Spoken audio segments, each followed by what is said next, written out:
Okay, let's continue on a senses chapter, now dealing with eyes, visual receptors. First, we'll look at some accessory structures, eyebrows, lashes, lids, and the dorsal glands in the eyelids that secrete something called sebum. This is the white, yellow stuff in your eye. Like you wake up in the morning, you got this yellow stuff in your eyes. This is, I think it's a protective. It's almost like why pearls end up in oysters, because there's something irritating in the oyster, and the oyster secretes this smooth stuff around to make it smooth, and so it doesn't irritate. I think sebum has the same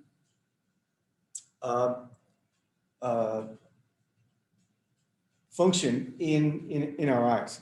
Okay, conjunctiva is a very thin layer of simple squamous cells over the sclera, over the white of the eye, not found over the cornea. And that's what causes pink eye. If that becomes inflamed, that's why how a kid gets pink eye. The lacrimal apparatus, tear glands, tear ducts. We're going to look at where they are and how they function. So there's, now you don't have to know the names of these: lacrimal caruncle, medial palpebral commissure, palpebral fissure, but just note about this accessory structures. And here are the eyelids, and there are tarsal plates, tarsal glands inside here that make sebum. An orbital fat. Remember, your eyes are sitting in pads of fat, as you saw in the sheep brain. When we open up when we were doing the dissecting the sheep brain, you saw that there were these big fat pads that we had to get rid of that were surrounding the optic nerve. Okay. There's the lacrimal apparatus. So there's the lacrimal gland right there. Secretes tears into the eye, and blinking your eye spreads producing the lacrimal gland, disperses about eye surface when we blink, enters the lacrimal punctata, drains into the lacrimal caniculi, collects in the lacrimal sac, and it empties into the nasal cavity. Okay.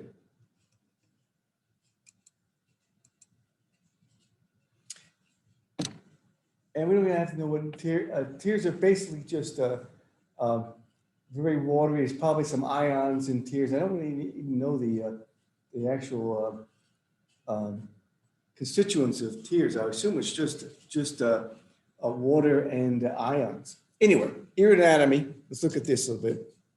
When we talked about the orbital fat, the tunics. If you go from the outside in, there are three tunics in the eye. The fibrous tunic is the outermost tunic, and this is the sclera and the cornea. Of course, the cornea is clear, and it's avascular. There's no blood vessels in there. Because that would obscure your vision. It'd be lines across your vision. And so it's one of the few avascular tissues in the body. And so you can get a cornea, if you need one, from anybody, from any dead person, and donate corneas to anybody else, because it's not immunogenic. It doesn't cause an immune response because there's no white blood cells in there. Okay. The one inner from the fibrous tunic is the vascular tunic, and it consists of what are called the choroid throughout the whole back of the eye. Near the front of the eye, we have the ciliary body, the ciliary muscle and ciliary process, and the iris. That's all part of the vascular tunic. Called vascular because it has blood vessels in it.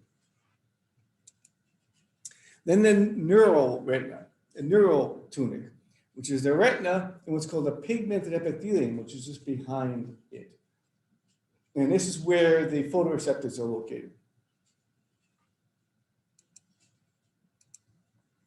Okay, compose posterior and anterior cavities.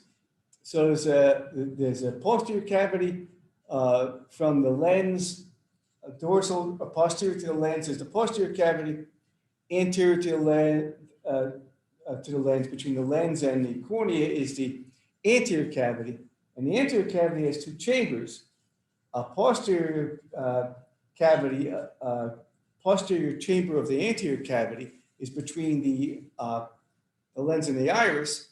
Between the iris and the cornea is the anterior chamber of the anterior cavity. And there's where they are, anterior and posterior chambers of anterior cavity.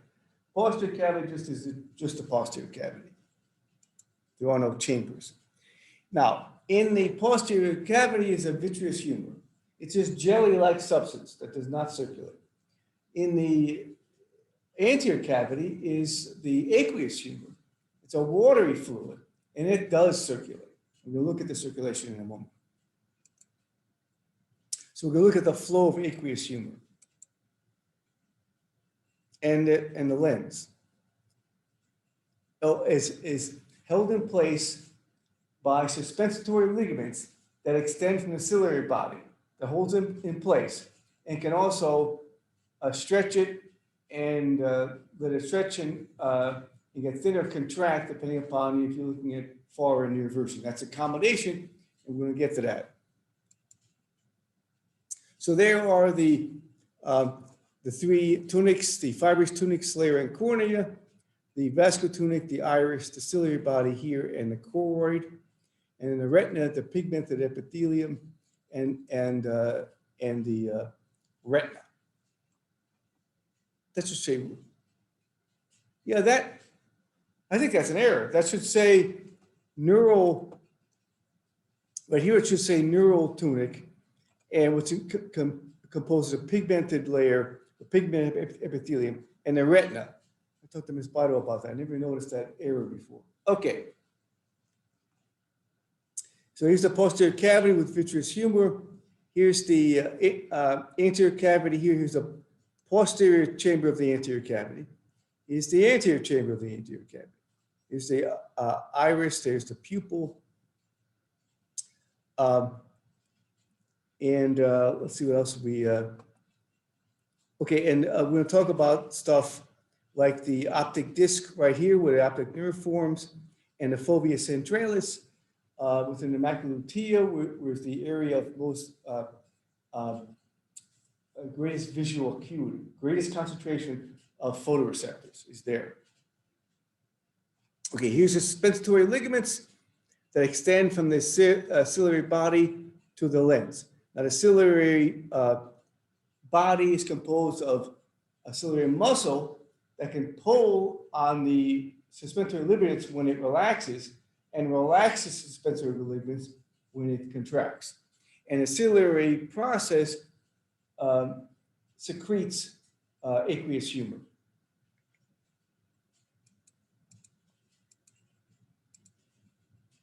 Okay, the very anterior aspect of the retina is called the ora serrata. It's got a serrated edge, and you see that in lab. And that's the most anterior part of the retina. So the retina is all the way in the back of your posterior cavity. It only extends partially up to the front of the eye. The fovea centralis, we'll get to the cells in the retina in a moment. Fovea centralis is a macula lutea, the greatest concentration of photoreceptors, and they're mostly cones, which give you color vision, and that is the most. That's the area of greatest visual acuity. When you look at something, those light rays are hitting your fovea centralis when you focused in on something. Now, we're going to look at rods and cones. Rods are very sensitive to light, but they don't have you don't get any color vision from them. Cones need a lot more light to be activated. Actually turned off. We're going to get to that. In order to use cones, you need a lot more light. But you can see color with cones. Now, there's an arrangement of rods and cones in the retina. At the fovea centralis, it's almost 100% cones. And as you go out in macula lutea, there's a few rods. And as you go out to the peripheral retina, you get fewer and fewer cones and more rods. So on the macula and the ora serrata is almost 100% rods. And as you move toward the macula lutea, you you have fewer rods and more cones. So they're arranged differently in the retina. Okay, the blind spot and visual field. So we get a flaw in our retina. It's called the blind spot or the optic disc. This is where the axons of cells called the ganglion cells make up the optic nerve that goes back into your brain. And so they have to collect there. So you can't put any photoreceptors there. So everyone's found a blind spot by putting a black dot on a piece of paper, closing one eye and moving it around until the black dot disappears. Why is the black dot disappear? Why isn't there a black disc out in your field of view here? Because there's part of your retina, there's no photoreceptors there. So why don't we have a gap out there? It's because your brain, it's called visual filling. Your brain fills in that gap. So it sees some pattern or color on one side of the gap and the same color or pattern on the other side of the gap. And so it figures, hey, the gap must have the same thing. That's why it disappears when you move the black spot on the paper to your blind spot. That's why it disappears. Because now that black dot on the paper is hitting the blind spot. And what your brain sees is white paper on one side of the blind spot, white paper on the other side of the blind spot. So it fills in that black dot with white. Because really what you see out here is really a construct of what your brain thinks the world should look like. Right? It makes assumptions about stuff. Right? That's why optical illusions are so common. That's why you have lots of optical illusions, because you can fool your brain. Your brain makes assumptions about how things should be, and you can screw that up if you want and make things look strange. Okay. Formation of image, photopupillary reflex. So your pupil dilates if there's less light, constricted if there's more light. And that's a photopupillary reflex, and that's due to the muscles in the iris, and it's completely autonomic. As a matter of fact, I think it mentions parasympathetic stimulation causes the pupil to constrict. Sympathetic stimulation causes it to dilate. So there's antagonistic functions of the two branches of the autonomic nervous system. Now, here's why we have a blind spot. Why it's a flaw in the retina? Because this is a strange way to construct a photoreceptor. Our retina is backwards. The photoreceptors are pointing away from the light. Here are the photoreceptors down here. These are the photoreceptors here. They are pointing away from the light. Here's all the wiring. So here's the direction of light is this direction. The direction of processing is in this direction. So the light rays have to go through the ganglia, go through these several cell layers.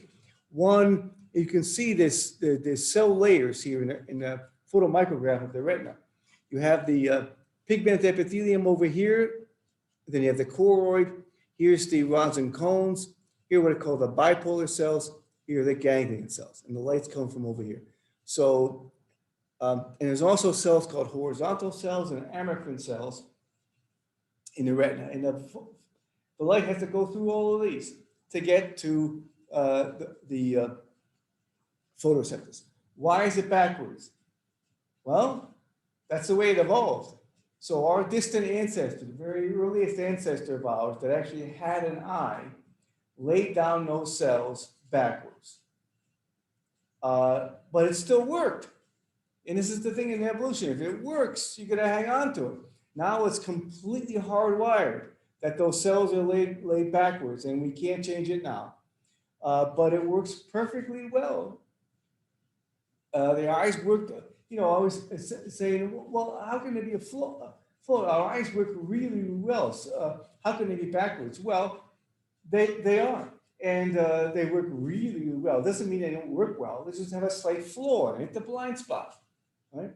and we cover that over. Now, maybe eyes had to be designed like this. Well, no. There are creatures, cephalopods, squid, octopi, that have eyes that are very good image-forming eyes, just like ours, but their photoreceptors are pointing toward the light. They don't have a blind spot.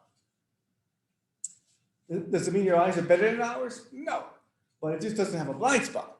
All right, and so so in their distant ancestor, that the first ones in their evolutionary history that had eyes laid down the cells pointing in the right direction. So what we can say is the common ancestor between us and cephalopods didn't have eyes because they were laid down in opposite ways. So there had to be two events in the evolutionary history of eyes. One in our history where they laid them down backwards, one evolutionary history in cephalopods where they lay them down in the correct way. All right. So we're coming of the written three layers. There's 3 layers of cells. From the inside, from the outside in, photoreceptors, bipolar cells, ganglion cells. And then there are horizontal cells and amacrine cells that are in between those layers. And I'm going to talk about kind of what they do in a moment. Okay, we have scotopic and photopic vision. Scotopic is vision in low light. Photopic is vision in bright light. And so in bright light, we mostly use cones because the rods are what are called bleached out. And in scotopic vision, we mostly use rods because they're very sensitive to light. Cones are less sensitive to light. So they're not used if the light falls below a certain level. Now, the bipolar cells, the photoreceptors synapse upon the bipolar cells, and they actually inhibit the bipolar cells when the light comes on. I'm going to explain that in a moment. There's something really bizarre about photoreceptors that we'll talk about in a moment. Let me just say, in order to see, you actually have to turn your photoreceptors off, not on. Anyway, because they're inhibiting the bipolar cells in the dark. So the bipolar cells so the photoreceptors synapse on the bipolar cells. The bipolar cells synapse upon the ganglion cells. And the axons of the ganglion cells form the optic nerve. Now, the photoreceptors in the bipolar cells are not, don't generate action potentials, just gradient potentials. Only the ganglion cells can generate action potentials. Okay, so cells, not layers, horizontal and amacrine cells. Okay, I should tell you what horizontal and amacrine cells do. This is part of visual processing. And this is called lateral inhibition. And it's actually true, it actually works for just about all senses. So you gotta think about it like this. You have these it's hard to do without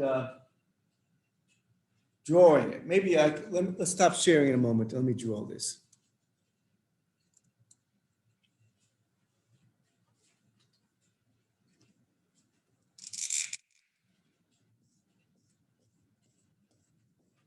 So you have these photoreceptors right here, right? The light's coming in. Let's say they're pointing toward the light. All right. And the light's coming in like this. Right? And it's most intense in the middle, and it's less on the outside. So what happens is, and these are attached to the bipolar cells, like this. And what happens is, the ones in the middle here get stimulated really a lot. And then the ones on the peripheral get stimulated a little bit less. And the ones on the other side get stimulated even less and even less.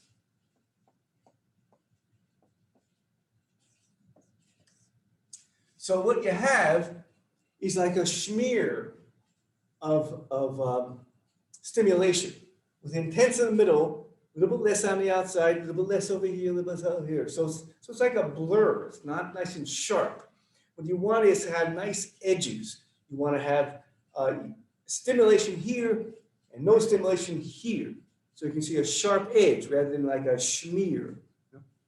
So what happens is horizontal cells horizontal cells between bipolar cells, I think they're between the photoreceptors and the bipolar, and the American cells are between the bipolar and the ganglion, but they do the same thing. They cause what's called lateral inhibition. These cells over here attach to all these bipolars like this. And what they will do is inhibit these guys on the outside and stimulate the guys on the inside. Inhibit the lateral ones that are just barely being stimulated and stimulate really strongly the ones right in the middle getting the strongest stimulation. So what you have is high stimulation here, no stimulation over here. So you have a nice bright line. Stimulation, no stimulation. And that's called lateral inhibition. And it actually happens in almost all senses, even touching your skin right here. You have lateral inhibition in your spinal cord that will inhibit the receptors on the outside and intensify the ones on the inside, so you get a nice sharp point. So that's what the amacrine cells and horizontal cells do. Lateral inhibition. Okay.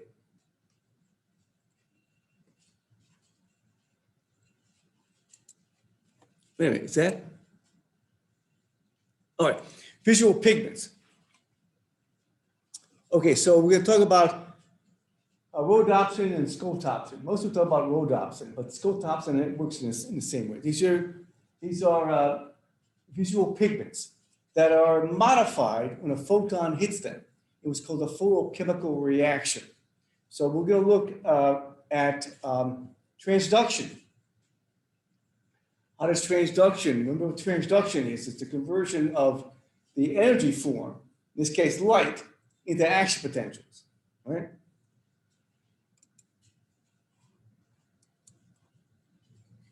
So we have rhodopsin in rods, very sensitive to light, but no color. Photopsin, less sensitive than rhodopsin, but with color.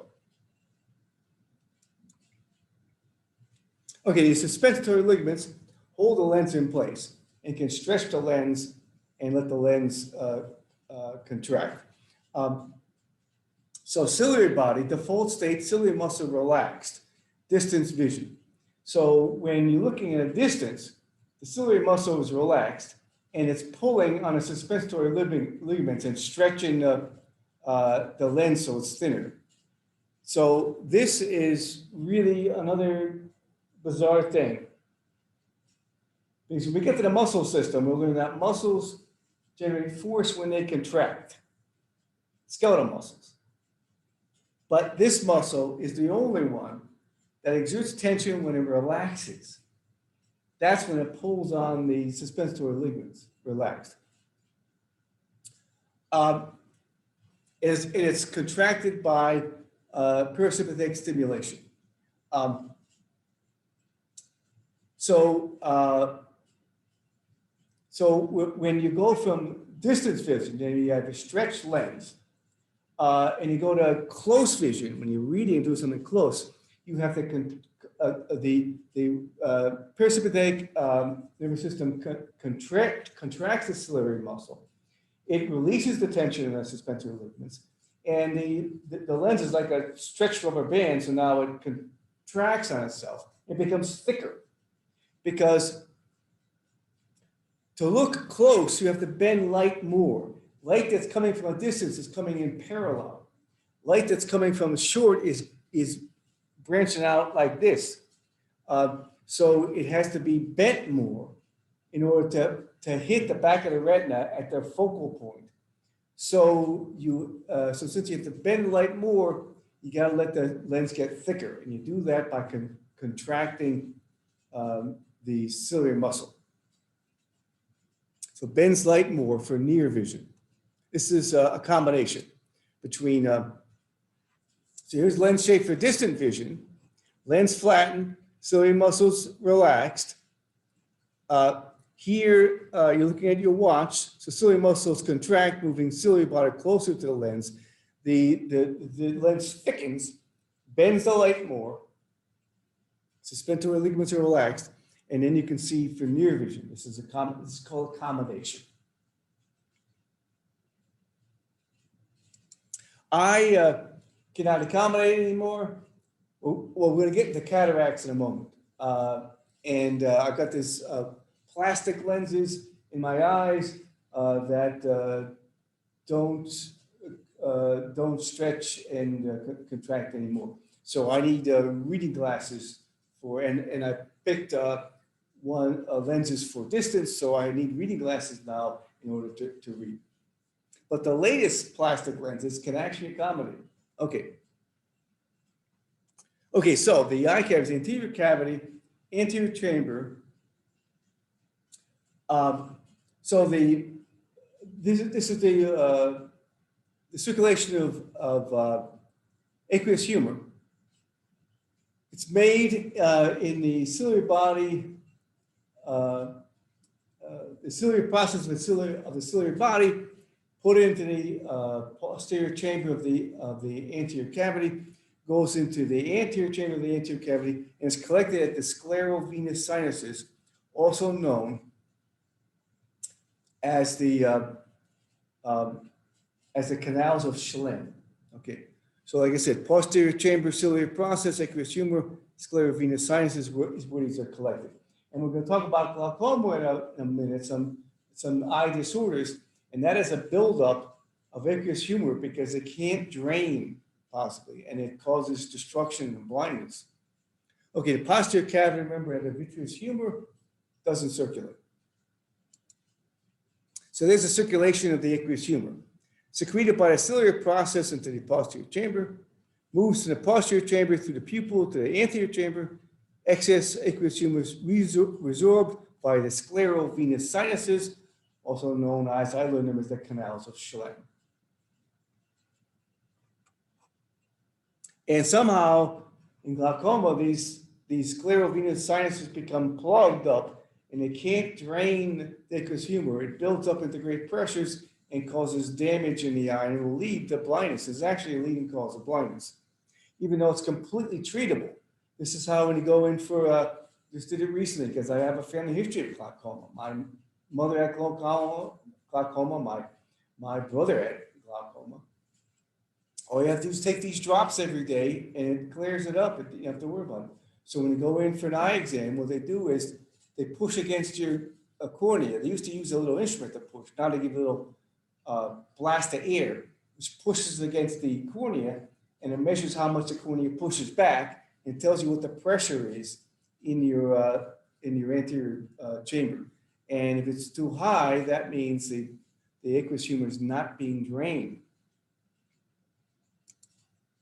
Okay, formation of visual acuity, resolving power. How well can you resolve things in a distance? And that means focusing at the back of your eye.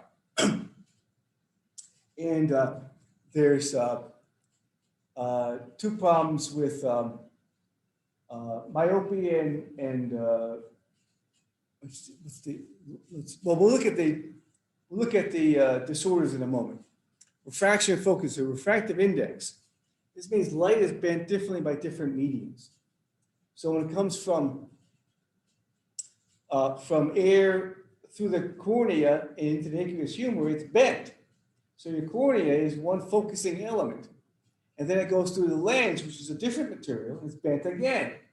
And it has to be bent so it zeroes in on the back of the retina, forms a point at the back of the retina, and so it'll be focused, sharp focus. Convergence of eyes is if you look distance, you're looking straight ahead. You look at something closer, Your eyes come closer and closer together as you get closer and closer to something. That's convergence of eyes. We talked about accommodation between distance vision and near vision. Constriction of pupil, depth of field. Um, it's called, this is an optical property of the smaller the hole you look through, the greater the depth of field. Anybody who uses a single lens reflex camera knows that. The f-stop, the higher the f-stop, the smaller the opening, the greater the depth of field. So the more constricted your pupils are, the greater your depth of field is. And so this helps a little bit in focusing, particularly in bright light, because your pupils are constricted under bright light. So you get more depth of field in bright light. Less light, your pupils are more dilated and you have a smaller depth of field. Okay, impairments, I mentioned cataracts, a clouding over of the lens. And I also found the history of cataracts. Again, my father and older brother both had them. I got them. I got little plastic lenses in both eyes now. Macular degeneration. I got a family history of that too. My mother had macular degeneration. It's the macula starts to degenerate. Well, there's a wet form and a dry form. I'm not sure what the dry form is. The wet form is blood vessels growing across the macula and destroying photoreceptors. So you end up with a dark spot in the middle of your field of view and light on the outside. So you can only see in peripheral vision. You have no inner vision. Inner vision, that's called macular degeneration. Detached retina, if you're bopped in the head really hard, you could knock off part of your retina and they can reattach it with lasers now. Glaucoma, as I mentioned, is the buildup, somehow the plugging of the sclerovenous sinuses, the aqueous humor builds up and it destroys your retina and it causes blindness. Like I said, it's completely treatable. Hyperopia and myopia. This is myopia is nearsightedness, and hyperopia is farsightedness. And so that has to do with the shape of the eyeball. Actually, one of them, the eyeball is too short, and the focusing is beyond. I think that's myopia. And then one of them is eyeball is too long, and the focus image hits in front of the retina. So these can be corrected by glasses, either by the shape of the glass, and your glasses can solve myopia and hyperopia. Presbyopia is a farsightedness comes from age. This is age-related, and it happens to most people. This is why as you get older, you generally have to get reading glasses. Even if I didn't have plastic lenses, I probably still need reading glasses because as you grow old, you know, things don't get elastic anymore. Things are less elastic. Everything is less elastic, including your lens. So, so it gets less elastic, and so when you want to look close and you constrict your ciliary muscle, the lens doesn't contract to as much as it used to, so it's not as thick, and you become farsighted. You can't see in near vision, so you need corrective lenses for that. Oh, there is presbyopia. It's the last one. Astigmatism. It's a misshapen cornea, and it's just something that happens that you're born with. And again, you see, these are all corrected by corrective lenses to take care of myopia, hyperopia, and presbyopia and astigmatism.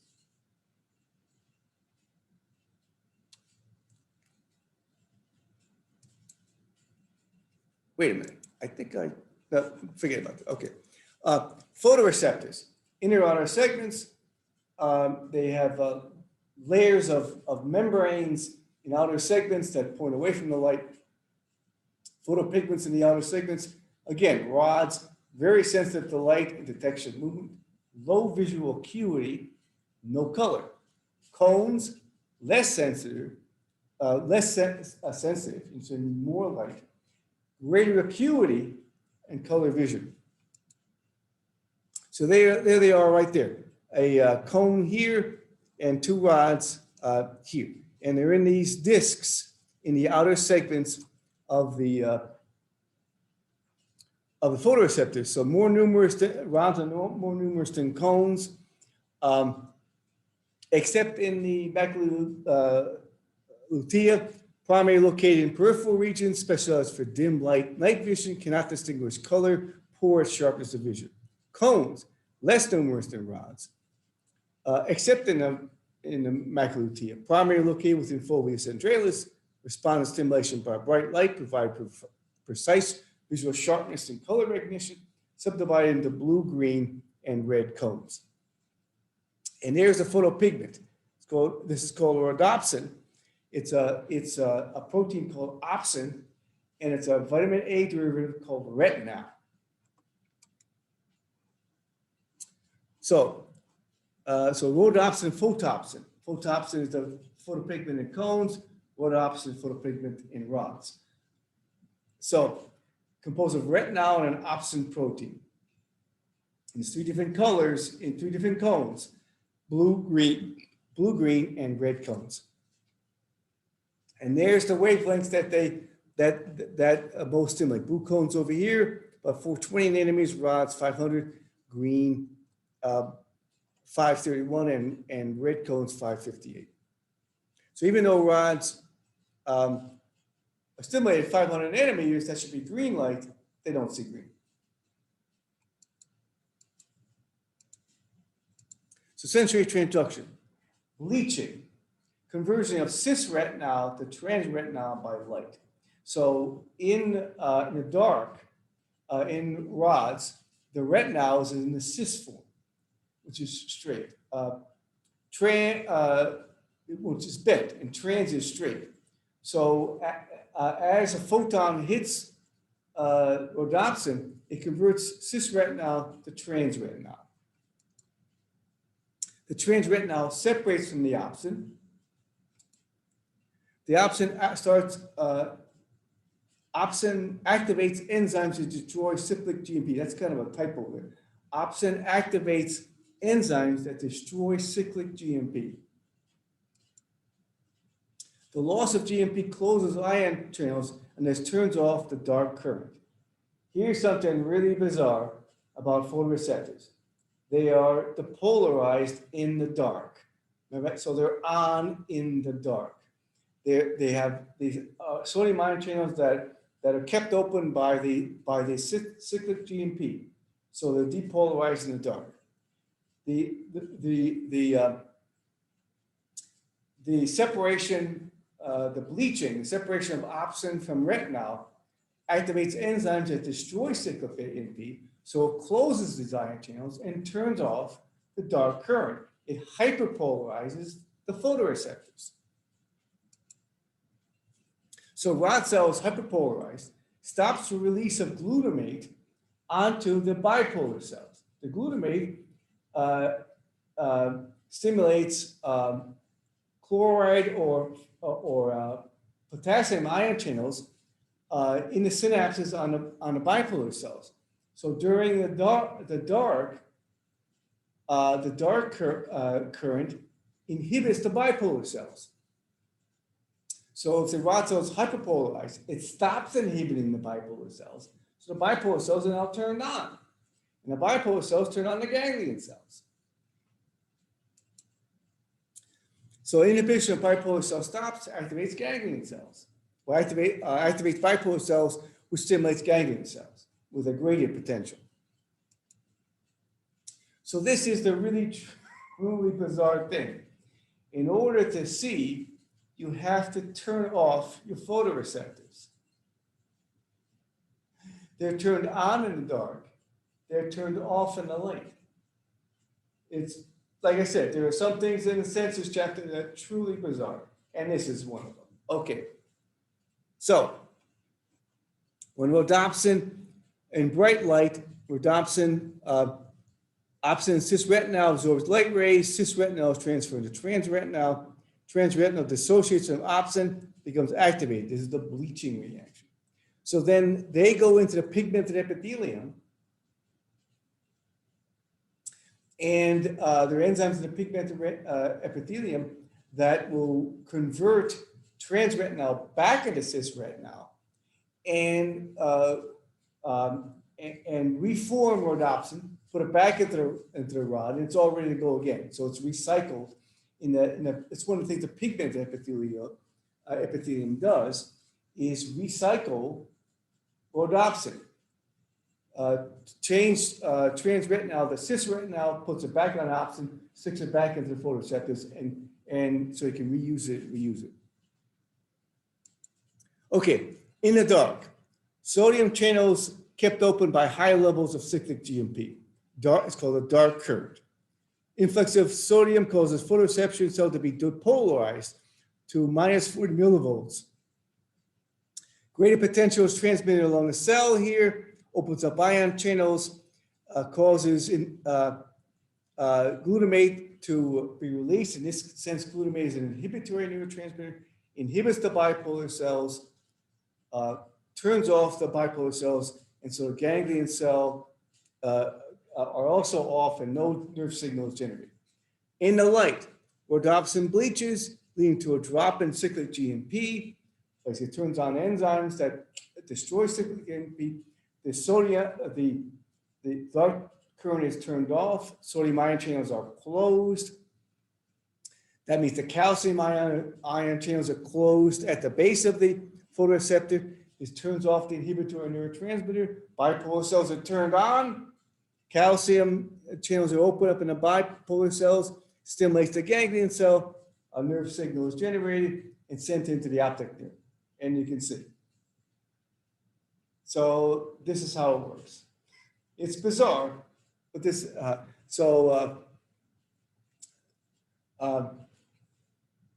so this is the transduction pathway, how photons are converted to active potentials along the optic nerve. So transretinal converted back to cisretinal and reunited with opsin to regenerate rhodopsin in the pigmented epithelium. It takes 5 minutes for 50% of rhodopsin to be generated. So it takes longer to regenerate rhodopsin. Photopsin only takes 90 seconds to regenerate. So we're going to see about dark and light adaptation in a moment, and why one is slower than the other one, because it takes longer to regenerate rhodopsin than it is to regenerate photopsin. Ganglion and amacrine cells are the only ones that generate active potentials. The rest of the cells, horizontal cells, bipolar cells, photoreceptors, only initiate and conduct graded potentials. Okay, so I've already listed this. I should have waited on this. Role of horizontal cells in amacrine, lateral inhibition, right here. Right? The inhibition of photoreceptors on the outside of a stimulation, and intense stimulation in the middle, so that you can see sharp edges in your visual field, and you don't see these blurry smears. Okay. Okay. Light and dark adaptation. Dark going from brightly lit areas to dark areas, and light going from dark areas to lighted areas. So I want you to think about going into, okay, you go into this matinee. It's a bright sunny day, you go into a matinee, and you're a little bit late. They've already turned the lights on, and the movie's already started. So you walk into this dark theater, and you immediately sit in somebody's lap, because you're not going to be able to see, because the cones have been shut down. Because as soon as you go into the dark theater, cones shut down. There's not enough light for cones to be operating. And your rods aren't operating either, because in a bright light, like right here, your rods are all bleached out. You're not using rods in bright light; they're all bleached out. You ought to rhodopsin. So what you have to do is get dark adapted. So you have to wait a little bit. And after a while, the rhodopsin is regenerated, put into the rods. The rods now can be used, and you can see in the darkened conditions. I mean, that's called dark adaptation. So you got to wait a little bit. Now, okay, so the movie's over, and you go back out. You go back out to the bright sunlight. All of a sudden, you're dazzled. All of a sudden, when you move from a dark area to a bright lit area, you're a little dazzled because every rod has just been instantly bleached out. So you get a little bit of shock there, and now you're using cones again. So that's going from dark adaptation to light adaptation. Rods completely bleached, cones take over. And this is the reason why in the military, they do night operations. They use red in their flashlight. So let's say they're out there on an op and they got to consult a map or something. Well, if they turn on a flashlight and get white light, so they're dark adapted because they've been out there for a while. As soon as you turn on that flashlight, dark adaptation is gone. You turn the flashlight off, you are going to be partially blind or not going to see very well for several minutes until the rhodopsin is regenerated. Well, in that time, you could be killed if you're in a dangerous situation. Right? So red light doesn't bleach the rhodopsin. So you can use the red light and still see the map and everything, and yet not lose your dark adaptation. Okay, so you need a dual vision system. Somehow you can't make a receptor that's both ultra sensitive and high visual acuity and color at the same time. Rods are highly sensitive because of a high degree of convergence of the bipolar and ganglion cells. So what that means is there's a lot of each bipolar cell gets information from lots of rods, and each ganglion cell gets information from lots of bipolar cells. So each little rod gets stimulated, and or gets turned off, really, right?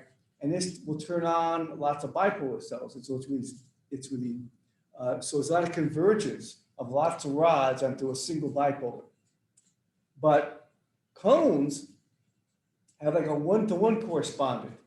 A cone only attaches to one bipolar cell. So you need a lot more stimulation of that, a lot more light to turn off that cone so you can turn on this one bipolar. So there's not a lot of convergence. Cones go to a much fewer number of bipolars, so you need much more stimulation to turn on the bipolars. Okay, so cones provide high visual acuity because of lack of convergence at the bipolar ganglion cells. Okay, remember the retinal arrangement. Rods common on the periphery, rare in the fovea. Rods common in the fovea, rare in the periphery. So here's the thing: if you want to look really more clearly in dark conditions, you ought to look in your peripheral vision at something. It'll be brighter. You can try this tonight at home. Go look up at a star and look directly at a star, and then turn away from the star and try to see the star in your peripheral vision. It'll be a little bit brighter because you moved from cones, which are less sensitive, to rods, which are very sensitive. So you get better visual acuity and brighter light actually in the peripheral vision if you look under low light conditions. So short, medium, and long wavelength cones with the different colors, the blue cones, the yellow cones, and the red cones. Perception of different hues is dependent upon how much type of each cone is stimulated. So if you have sort of like a light blue light, maybe you're stimulating the blue cone and you're stimulating a little bit of the green cone. If you got really intense green, it's mostly green. But if you go more toward aquamarine or something, then you start less in the green and a little bit more in the blue. So it all depends upon how stimulated each color cone is to get all these different hues. Right? Stereoscopic vision. We have eyes in the front of our head pointing forward. So we have a big overlap in our visual fields. So I can see here to here with this eye and here to here with this eye. So this much overlap. And this gives us great depth perception, right? We have really good depth perception. And remember in the early part of the course I talked about we were arboreal at one time, so we needed good depth perception because we have to grab out the branches and brachiate through trees, and you want to know where that branch is in space, so you have good depth perception. The problem is now, though, we can only see about this far around. We can't see behind us, so things can sneak up on us. That's the deficit of stereoscopic vision. Versus panoramic vision, like a fish, got eyes on the side of its head. So there's almost no overlap, very poor depth perception, but can see all the way around, panoramic. So it's hard to sneak up on a fish because it can see behind itself. Okay, so that's, so like I said, upside and downside to those different types of vision. Okay, projection pathway. Optic chiasm allows what's called hemidesiccation, that the visual field from each eye goes to both sides of your brain, the ipsilateral side and the contralateral. So left eye visual field goes to the left occipital lobe so that would be ipsilateral, and it goes to the right occipital lobe, which would be contralateral. Same thing with the right eye. Part of the visual field goes to the right occipital lobe, other part goes to the left because of that optic chiasm. That's called hemidesiccation. The optic tracts go to the lateral genicular nucleus in the thalamus, so vision goes to the thalamus. Axons of the thalamic neurons form optic radiation's primary visual cortex and occipital lobe. So I guess you could call the ganglion cells the primary sensory neuron. They go to the lateral genicular nucleus, the thalamus, and then the thalamic neurons go to the primary visual cortex. Some fibers go to the midbrain and pretector regions for visual reflexes and nuclei to control eye muscles. This is the superior colliculus, right? That's visual reflexes. Something comes at you real fast, you duck, without even thinking about it. Because we have this ancient amphibian pathway to the superior colliculus. In amphibians, their vision doesn't go to the cortex. It goes to the midbrain. And so that's why amphibians can't see you unless you move. They can only see movement.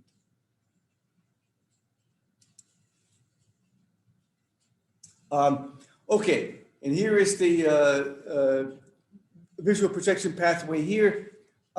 So we have right eye monocular vision here, left eye monocular vision, binocular vision overlap, all right? And here's the right eye and the left eye. So the right eye is blue axons. So that comes down here, and half of the blue ones go to the ipsilateral side, to the left, that's the right eye, to the right occipital lobe. And half of the blue ones go across the optic chiasm and go to the other side, the left occipital. And same with the left eye, the red, one of it, some of it stays ipsilateral, goes across the optic chiasm to the contralateral side. So it is uncrossed, ipsilateral, crossed, contralateral.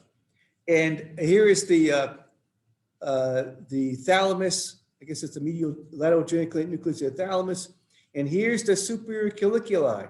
So there are branches of these that are going to the superior colliculus for optical reflexes. So that's called hemidesiccation. So it means like partial desiccate. Part of it desiccates, part does not. And that's it, folks. For the senses chapter. So this will be 203 senses 4, and we're done with this chapter. Okay, so let me go on and end things, and I'll catch you with the next. Well, let me stop recording right here.